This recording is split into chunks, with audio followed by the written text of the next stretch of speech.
Hi, everyone. This is Brandon Mavlios at Datasite. I have today with me Neha Shah, director at Houlihan Lokey, and we are here today to chat on the very timely and interesting topic of women in deal making. Neha, really happy to have you on the phone with us today. Could you give a quick introduction and maybe talk a bit about your path into investment banking and what got you interested? Yeah, sure. Happy to. Thanks for having me. I've been in investment banking for a majority of my career. I currently, as you said, am at Houlihan Lokey in the capital markets group, but I started my career over at Deutsche Bank. Was at Deutsche Bank as an analyst for 2.5 years, and what really attracted me to the job was, frankly, a family friend of mine. As I was, in my final year of college and thinking about, different prospects and what to do next, I wasn't even thinking investment banking. I was thinking maybe I should go into audit or consulting. And he was the one who said, you should look into banking. And I did, and I'm very grateful to him for that reason, because I do find that investment banking is, it's not only an environment that you continue to learn in, but it's an environment that really, there's a lot of challenges, certainly, but, it's exciting. And I think for the most part, what's kept me as a banker, for, 15 plus years now is the fact that, every day there's something new to learn. There's a new company, a new sponsor. It's an interesting place to be. I never get bored. If anything, I find the job more challenging as the years go by for different reasons, but it's what's kind of kept me around and what's kept it exciting for me. So I started off at Deutsche Bank. From Deutsche Bank, I moved over to CIBC World Markets. From CIBC, I went over to BMO Capital Markets. And then from BMO, I found myself here at Houlihan. So again, a 15 plus year career in investment banking. During the course of my career, I've focused in on leverage finance, mainly working with sponsors, raising capital, through the leverage finance markets, both the public loan and the public high yield markets. But most recently here at Houlihan, we do a lot of private placement work. So working with sponsors, and or corporates directly, and raising, anything from debt down to equity for transactions that have some level of complexity. It could be for, leverage buyouts. It could be for acquisitions. It could be for a carve out. It could be for a dividend, you name it. And we'll look at it. But again, I think, given just the vast nature of what we do and just the different type of deals and the different companies, it's something that, has certainly, it's not a boring job. It's not a word I would ever use to describe my day-to-day life. Yeah, and it's interesting to hear your journey kind of working for these different firms. And obviously, I'm sure you saw different cultures and you got to work on different projects. That's great to hear. Thanks, Neha. And then in terms of kind of any other advice you would have for other women wanting to enter IB, any thoughts on that? Frankly, my advice wouldn't be very different for a woman versus a male. I think, if you're going to come into this job, you've got to have thick skin, and you've got to have motivation, and you've got to have good work ethic. I think if you can demonstrate, an ability to learn, an ability of being able to execute, this job takes stamina. And, I think, frankly, this is a job that can be taught to you, but you have to want it. So my biggest advice to anyone looking to join banking is to be motivated and stay motivated, and just, do your best, listen, ask questions. I think where I would maybe point out to a woman who's looking to do this versus a man is, a lot of women, and I was, very much like this in my younger age. Sometimes we don't tend to ask questions. We don't tend to speak up. But I think that is something that we should not, be shy to do. I think when I was younger, I kind of, fell to the background and let, my male colleagues ask questions questions, and I just did as I was told. But, there's no reason for us not to speak up. And I think, the more inquisitive you are and the more you speak up, frankly, the more you'll learn. And, I think by having conversations and showing the ability that you're not shy out of the gate, the senior folks will take to that and they'll want to teach you. I think,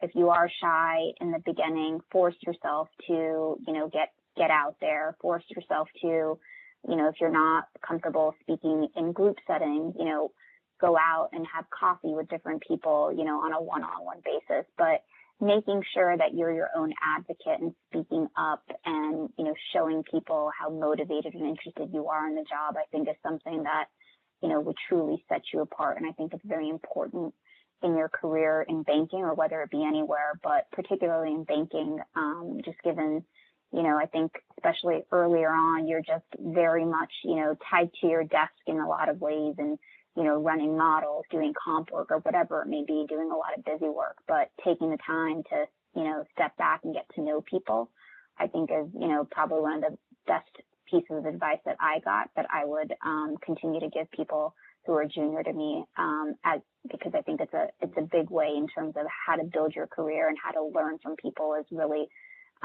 hearing their life stories and hearing how they learn and how they interact with clients, etc. So I think putting yourself out there is very important to do, right off the bat. Yeah, and that's a good point. It's something that we hear, over and over from our clients and banking partners, is to always stay curious, right?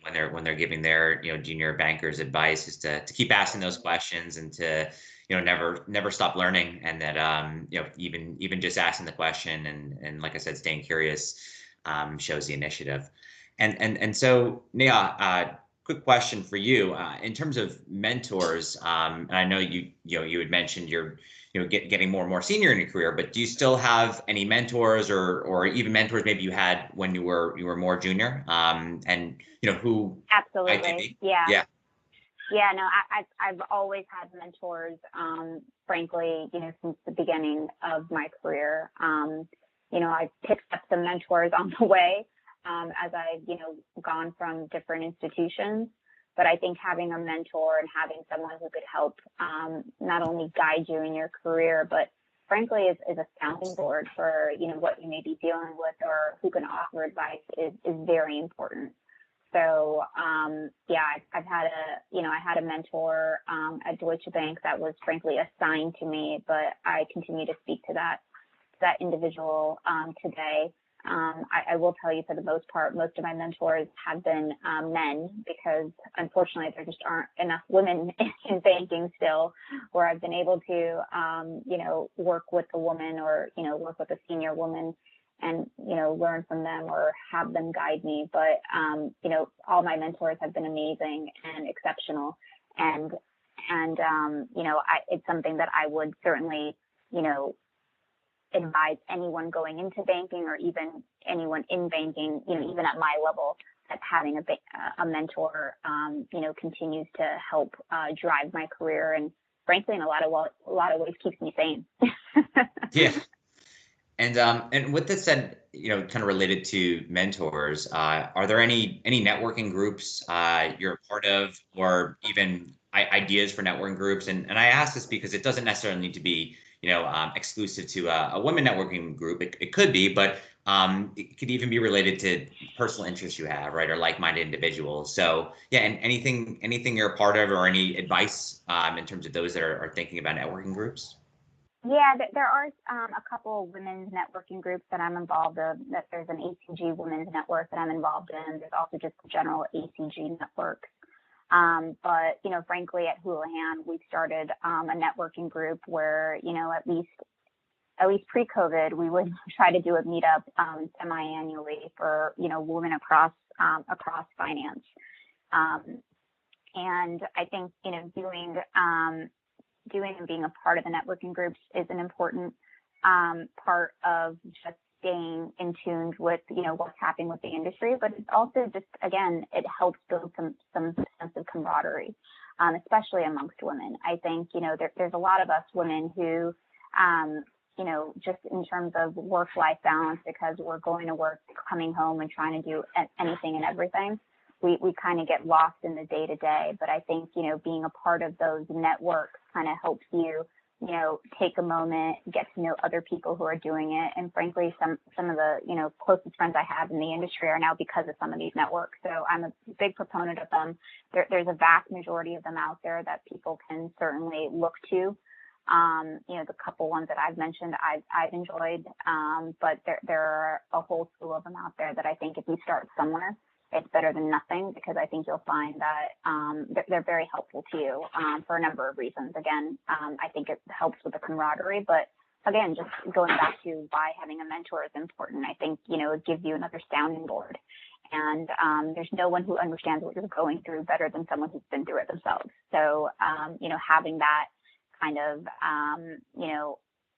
at your disposal is helpful. And frankly, I think the goal for a lot of these networking groups is, frankly, on the women's side anyways, we constantly see how men are able to form deals, get deals done literally on the golf course. And we don't have anything like that. So some of these networking groups, I have found them to be helpful just in terms of originating deals. And I think that's the best outcome that I could have ever asked for. So, there are conferences, there are, cocktail events, there are different things that organizations, even law firms, will throw that I have gone to that I have found very beneficial. And I would say just to, for anyone out there to get involved, be involved, because you never know what may come out of it. Yeah, and that's good advice. I think your last words, you never know what might come out of it, is really important, right? Because sometimes you walk in, not really thinking there's going to be a ton of value there, and then like you mentioned, you come out, building these long-term relationships, which is excellent. Okay, so look, Neha, this has been a fantastic conversation. I just wanted to close it out by seeing if you had any last thoughts or any last words of wisdom, advice, career lessons, anything else before we close it out that might interest the audience.